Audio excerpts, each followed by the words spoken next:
வருத்தத்தோடே கழிப்பது ஏன்? வாழ்நாள் எல்லாம் வீணாளாய் வருத்தத்தோடே கழிப்பது ஏன்?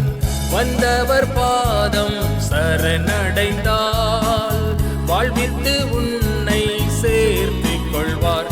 வருவாய் தருணமிதுவே, அழைக்கிறாரே வல்ல ஆண்டவர் இயேசு உன்னை. ஆண்டவராகிய இயேசு கிறிஸ்துவின் பரிசுத்த நாமத்தில் உங்களை அன்புடன் வாழ்த்துகிறோம். பரிசுத்த வேதாகமத்தில் யோவான் எழுதின சுவிசேஷம் 1 அதிகாரம் 4 நாம் இவ்வாறு வாசிக்கிறோம்.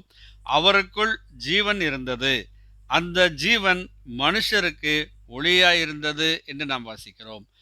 அதே அதிகாரத்திலே 9 உலகத்திலே வந்த எந்த மனுஷனையும் பிரகாசிப்பிக்கிற ஒளியே அந்த மெய்யான ஒளி என்று நாம் வாசிக்கிறோம்.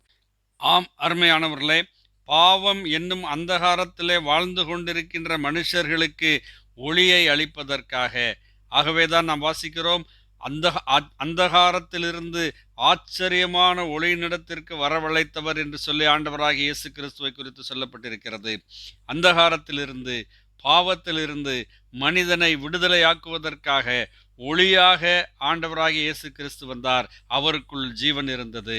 ஆம், யாரெல்லாம் ஆண்டவராகிய இயேசு கிறிஸ்துவை விசுவாசிக்கிறார்களோ, அவருடைய பலிமரணத்தை, அவருடைய உயிர்த்தெழுதலிலே விசுவாசம் வைத்து அவரை இரட்சகராய் தெய்வமாய் ஏற்றுக்கொள்கிறார்களோ, அவர்களை அந்த மெய்யான ஒளி பிரகாசிப்பிக்கிறது. அப்படி என்று சொன்னால் அவர்கள் அந்த ஒளியினாலே பிரகாசிப்பிக்கப்பட்டு அந்தகாரமான பாவத்திலிருந்து விடுதலையானவர்களாய், பிரகாசிப்பிக்கப்பட்டவர்களாய், நித்திய ஜீவனுக்கு ஏதுவாக போகிறவர்களாக இருக்கிறார்கள்.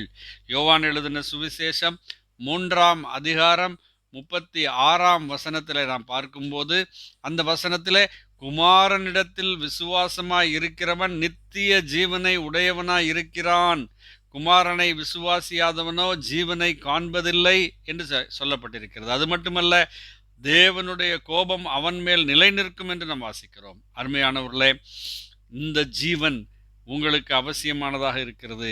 நீங்கள் அந்தகாரத்திலிருந்து ஆச்சரியமான ஒளியினிடத்திற்கு வர வேண்டும். நீங்கள் பாவத்திலிருந்து விடுதலை அடைந்து தேவனுடைய கிருபையினாலே நித்திய ஜீவனை பெற்றுக்கொள்ள வேண்டும். இதற்கு செய்ய வேண்டியது என்ன? நாம் பாவி என்பதை உணர்ந்து, நமக்காக கல்வாரி சிலுவையிலே பலியான ஆண்டவராகிய இயேசு கிறிஸ்துவை, அவருடைய பலிமரணத்தை, உயிர்த்தெழுதலை விசுவாசிக்க வேண்டும். விசுவாசிக்கிற எல்லாருக்கும் தேவனுடைய பிள்ளைகளாகும்படியான அதிகாரம் கொடுக்கப்படுகிறது. நீங்களும் ஒளியினாலே பிரகாசிப்பிக்கப்பட வேண்டும். நீங்களும் நித்திய ஜீவனை பெற்றுக்கொள்ள வேண்டும் என்பதை உங்களுக்காக நாங்கள் தேவனிடம் செய்யும் விண்ணப்பமாக இருக்கிறது. ஆமேன். நன்றி.